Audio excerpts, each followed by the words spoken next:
Okay, this is a video on keeping cyclamen in terracotta pots, and there's a sample of it, and it's been there quite a few years.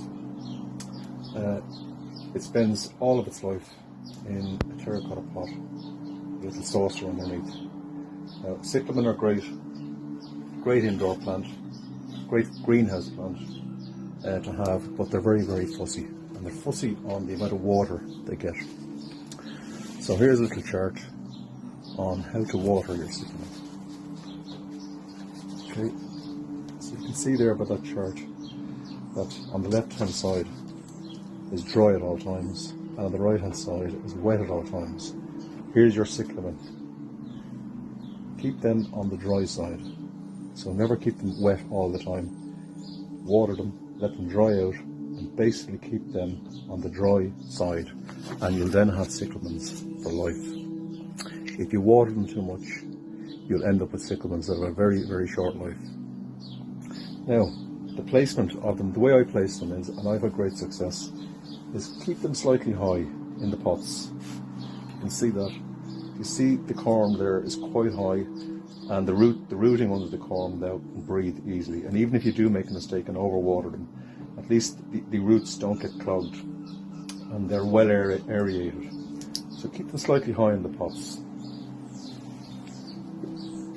And again on the dry side. Now, if you water them, if you water cyclamen, and you have a residue here in the little tray, you can leave it for half an hour, but then remove the residue. Remove the residue from the tray and leave it dry. Leave the plant completely dry out. Again, the watering is critical with these cyclamen. They're beautiful, but get the watering wrong and they're a goner. Okay, how to keep them rather flowering for months on end. I mean, they can flower, if you keep them right, they can flower right up to mid-March and beyond. So if you want to remove one of the spent blooms, you do the following. But remember that if you plant them into terracotta on their first year, they haven't really rooted in properly, so you may need support the bulb, or the corm rather.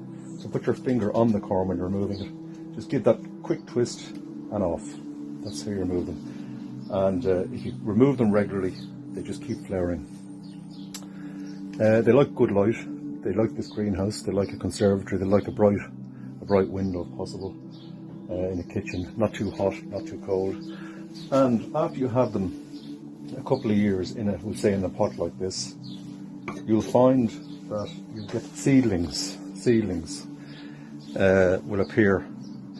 Generally around this time of the year, around October, you'll spot them in bunches, and you pick them out and you put them in a tray, and you'll have seedlings for life. So you will. So that's it now. Good luck with your cyclamen, and God bless.